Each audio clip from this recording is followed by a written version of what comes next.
Bonjour, je suis Jean-Philippe Martin, la voix de Tom Hanks et de Tom Cruise, de Woody entre autres, et Timon. Bienvenue sur la chaîne Ciné Caméléon. Ton ami, c'est moi. Tu sais, je suis ton ami. Quand tout s'embrouille, en vadrouille, loin, très loin de ton lit douillet. Rappelle-toi ce que ton vieux pote disait. Oui, je suis ton ami. Oui, je suis ton ami.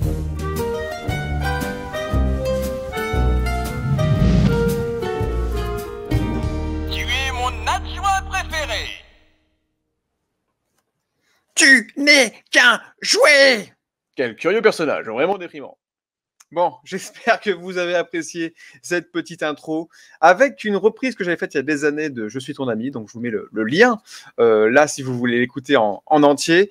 Bienvenue sur cette vidéo, je suis très content de vous retrouver du coup dans ce format un peu différent de vidéo à part, on va dire, puisque j'ai réalisé un rêve de gosse. J'ai eu la chance de rencontrer effectivement la voix de Woody et Buzz l'éclair, alias Jean-Philippe Pumartin et Richard Darbois, de grandes pointures en tant que comédien de doublage notamment, et ils ont fait plein d'autres voix, donc notamment Jean-Philippe Pumartin est connu pour avoir doublé notamment Tom Hanks, voilà, c'est la voix de Tom Hanks, de Tom Cruise, il a fait Woody, il a fait Timon dans Le Roi Lion, bon bref, voilà, et Richard Darbois, très très grosse pointure aussi, puisque c'est la voix notamment d'Harrison Ford, de plein de personnages divers et variés dans les dessins animés, la voix du génie dans Aladdin, par exemple, de Batman, la série animée, bon bref, en tout cas, de grandes pointures, j'oublie tout leur CV parce que là, c'était l'émotion, mais en tout cas, voilà, j'ai eu la chance, à la fin du mois dernier, de rencontrer lors d'une convention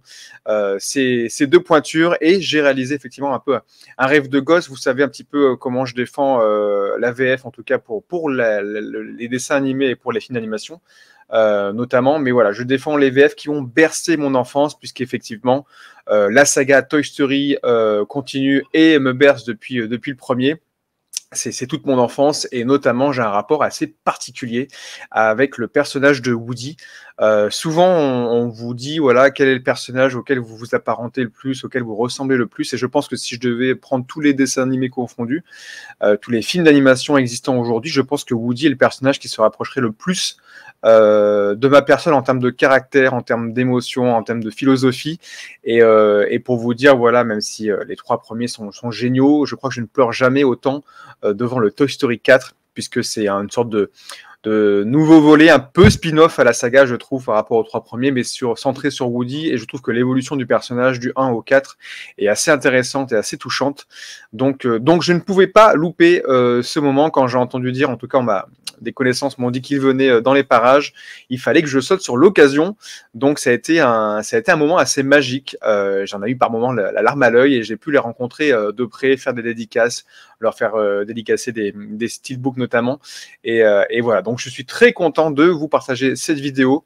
Voilà, je vais pas m'attarder et parler encore 3 heures, mais je vais vous compiler du coup des extraits de la masterclass qu'ils ont pu faire à la fin de la convention, où ils ont parlé de leur métier notamment, et de leur facette de comédien de doublage notamment, et moi j'ai recentralisé, on va dire, un peu plus sur la saga Toy Story, sinon la vidéo durer trop longtemps, mais voilà, j'espère que vous allez prendre autant de plaisir que moi à les entendre parler, et ces deux voix, quand on les entend, on les reconnaît tout de suite.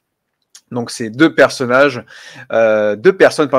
hyper attendrissantes, hyper abordables, hyper accessibles, même si effectivement il y a eu des attentes dans la queue pour pouvoir les croiser. En tout cas voilà, ça c'est une belle vidéo que je vous présente aujourd'hui, et j'espère que vous l'aimerez, et puis vous m'entendez du coup chanter un petit peu dans cette vidéo, voilà, une autre facette de ma personnalité. Voilà, bref, j'espère que vous allez apprécier. Je vous laisse avec du coup Jean-Philippe Pumartin et Richard Darbois, des extraits de la convention qu'il y a pu avoir à Vannes il y a quelques jours maintenant, et je vous dis à très vite dans une autre vidéo sur la chaîne Ciné Caméléon. 3, 2, 1, à bientôt. Bonjour. Salutations les amis. Merci beaucoup d'être là. Ça nous touche, Jean-Philippe et moi, de votre reconnaissance, vraiment, et voilà, on sera ravis de répondre à vos questions. Merci. Merci beaucoup. Vous apportez du bonheur aux gens. C'est ce qui ressort à chaque fois que je vois le public avec vous. Vous apportez du bonheur. Qu'est-ce que vous ressentez dans ce genre de rendez-vous? La même chose, du bonheur, de l'énergie, une ferveur formidable. De l'énergie, de la reconnaissance, vraiment de l'amour. Ouais. Hein, vous êtes extraordinaire. Vous vous intéressez à notre partie du métier qui est le doublage. Donc c'est vraiment... la partie la plus cachée du métier. Ouais. Presque. C'est vrai. D'une certaine façon. Ouais.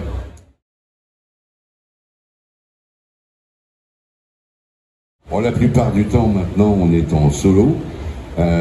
Bon, il y a eu le Covid qui a fait qu'on pouvait être qu'un seul dans le studio, mais quand même depuis quelques années, les Américains, c'est eux qui faisaient le mixage, qui faisaient enfin tout, et ils demandaient à ce qu'on soit sur des pistes séparées.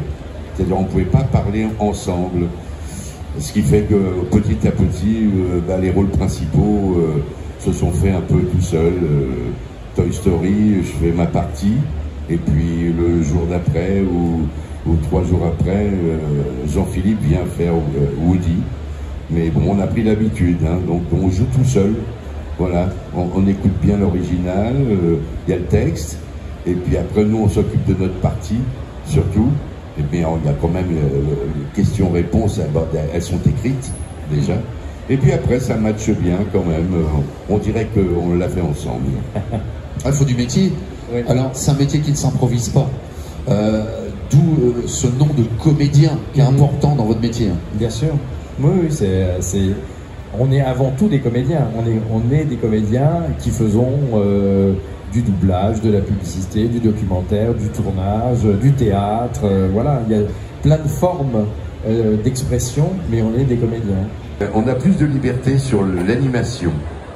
C'est un petit peu moins précis quand même que les comédiens de chair et d'os, où il y a des sentiments qui passent aussi. Nous, on regarde beaucoup le visage, les yeux, donc c'est plus précis. Alors qu'en animation, on peut se lâcher un peu plus. Voilà. Mais les deux sont agréables parce que bon, maintenant les dessins animés sont tellement aussi de plus en plus précis au niveau du dessin, etc. Et puis il y a des très jolis rôles, hein, et on les joue comme si c'était des humains. Hein. Oui, j'ai commencé, j'étais petit. J'avais 11 ans.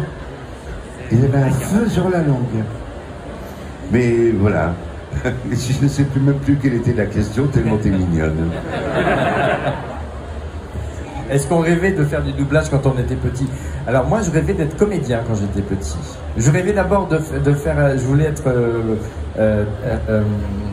chef d'orchestre. Parce que j'étais musicien et ça m'intéressait de faire ça. Mais j'ai très vite eu envie d'être comédien, de jouer la comédie. Et puis le doublage, c'est venu après. C'est venu après, je l'ai découvert après. Et voilà, c'était un processus normal pour moi.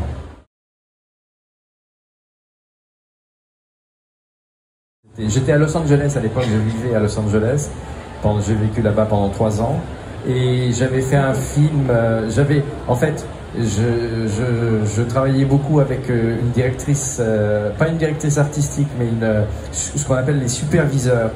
Ça existe moins maintenant, ce métier. C'était des gens qui étaient engagés par les major companies ou par des réalisateurs comme Steven Spielberg. Et Claudia Wirtzman, c'est son nom. Elle était superviseuse de tous les Spielberg, justement. Et on avait travaillé ensemble sur Forrest Gump. Et ça s'était merveilleusement passé. C'est elle qui m'a confié après même les premières directions artistiques. Et elle savait que j'étais à Los Angeles à ce moment-là, donc elle m'a invité. Elle faisait le superviseur, ça veut dire il chapeaute carrément tous les directeurs artistiques dans le monde entier. C'est-à-dire qu'on leur donne un territoire. Elle, c'était carrément le monde entier. Et elle chapeautait des fois 22, 25, 30 versions différentes en même temps. Enfin, c'était une espèce de schizophrénie terrible. Mais c'est des métiers magnifiques. Et donc, elle m'a invité à voir elle savait que j'étais à Los Angeles à ce moment-là. Elle m'a invité à voir le mixage d'Amistad. à l'époque, dans un studio américain à Los Angeles, je ne sais plus lequel c'était, et un grand studio, et dans lequel Tom Hanks était en train de produire, lui, il était au montage de sa série sur Apollo, et on s'est croisés à l'endroit où on prend le café, les muffins, voilà, le thé et tout ça, et donc Claudia nous a présentés tous les deux. Il est très grand, il fait 2 mètres. Il est énorme, il m'a regardé comme ça, il me dit « Oh, my French voice !» Et on a parlé pendant 10 minutes, c'était très sympa. Et il m'a invité quelques mois plus tard à le voir tourner, il tournait La Ligne Verte, film magnifique. Et c'était en studio aussi, il était dans son costume de gardien Schurm, le garde Schurm, et c'était formidable. J'ai passé vraiment des moments merveilleux. Et je suis allé manger dans un restaurant après, je me souviendrai toujours, qui s'appelle Les Innocents, au Wall. Et à la table à côté, il y avait les gens de la Warner France ou de la Columbia, je me souviens plus, mais France, qui dînaient avec Harrison Ford. Et donc eux, Warner France, disons, m'ont reconnu, et ils ont dit à Harrison Ford, « This is your French voice. » Ah, alors il s'est retourné, on s'est dit, « Hey, come on !» Alors il s'est levé, je me suis levé, entre 2 tables, et puis je lui ai dit, « Hello, nice to meet you. » Et il m'a dit, « Ah, you've got a good voice. » et voilà, et j'ai continué un petit peu en anglais, comme je parle remarquablement anglais. Et donc je lui ai dit, bah écoutez, continuez à faire des films, c'est un plaisir de prêter ma voix pour la version française à votre talent. Et voilà, il a trinqué, on a trinqué, il est retourné à sa table, et moi à la mienne. Voilà. C'est une jolie histoire.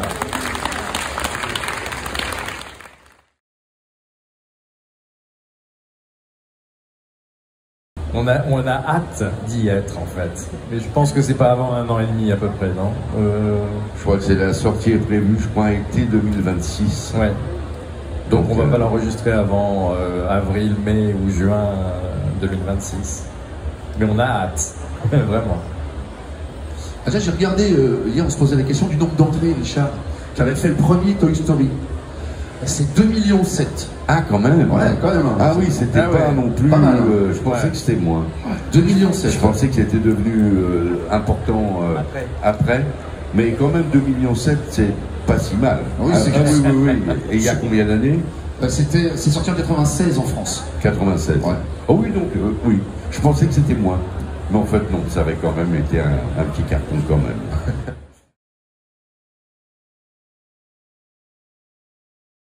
Buzz l'éclair à 5 quand même. Vous me recevez? Mais pourquoi ne répond-il pas? Oh, mon vaisseau, ça va mettre des semaines à réparer.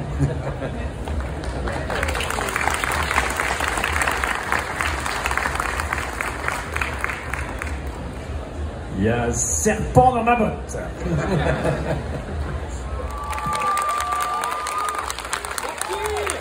Que du bonheur. Allez, plus fort, plus fort, plus fort.